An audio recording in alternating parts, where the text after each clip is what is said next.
Well, now we're heading to Indonesia, where MLA is trying a new recipe for promoting beef. Exports reached record levels last year, and with a population of 230 million people growing in both number and affluence, the potential is obvious.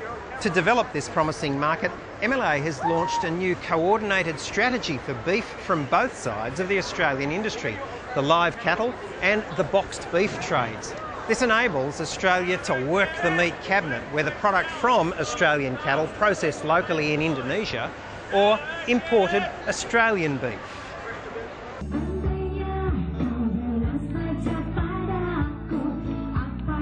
Hundreds of people have turned out to this event, and the star of the show is beef. Promotional events like this one, hosted by local celebrity Baim Wong, are just one ingredient of a wide-ranging new recipe to raise beef's profile.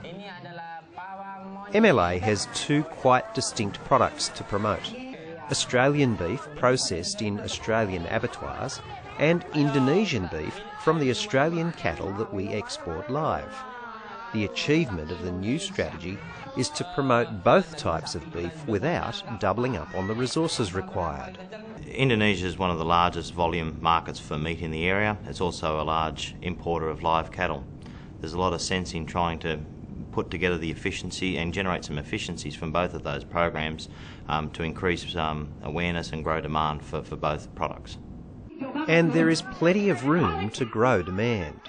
Beef is seen as a luxury product here, and most Indonesians are unfamiliar with it. Only the wealthiest 10% of Indonesians currently buy beef, although this is still 23 million people, and consumption is only about 2 kilos per head per year. That compares to 35 kilos in Australia. It makes a lot of sense to work together. Indonesia's basically on our doorstep, so the close proximity, the population and the sort of the growing GDP in Indonesia means that there's great demand for both the live product but also meat product. The majority of Indonesian processed beef from imported Australian livestock is sold at traditional markets.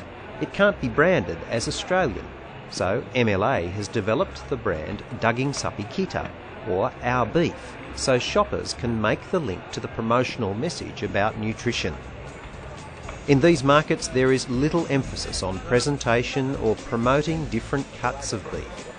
Cattle are bought live, processed overnight and sold the next day, so work is being done to train local butchers.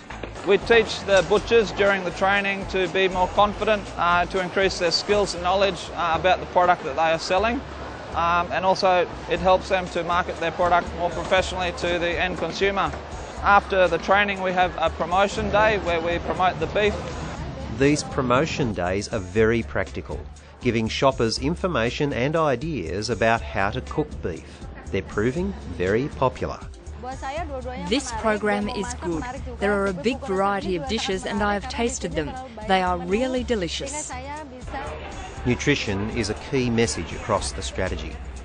This event outside a modern supermarket is promoting branded Australian chilled beef. It's marketed as a nutritious product and with a particular emphasis on quality. Point of sale material is targeted at mums to reinforce the nutrition message and benefits of beef consumption, particularly for their children. Inside supermarkets, both imported Australian beef and locally processed beef from Australian cattle is sold. The new unified approach makes it possible for MLA representatives to run coordinated promotions more efficiently. At cookery classes, mothers are getting information and recipes. Promoting beef as good for development taps into the aspirations of Indonesian parents to see their children do well.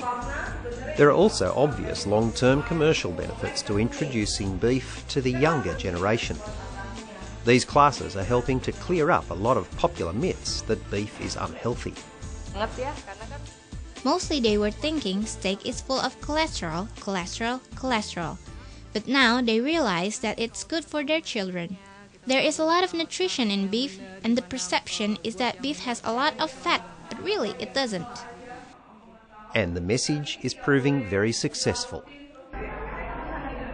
Now I understand that beef has rich nutrition, especially for children. Indonesia is the destination of 3/4 of all Australia's live cattle exports. Typically, tropically adapted Brahman cattle are delivered to feedlots after a short voyage from northern Australia. The Indonesian feedlot industry is well advanced, having developed over almost 20 years.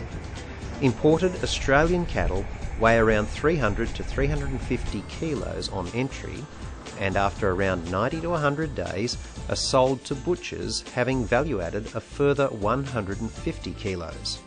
Last year, Australia supplied all Indonesia's live cattle imports, a total of 650,000 head, up 25% on 2007. But Australia also supplied half of all boxed beef imports, and Indonesia is a market that is increasing in both size and significance for both sides of the industry. There is a lot of potential in the Indonesian market. Last year we saw record levels of exports for both live cattle and also for boxed meat.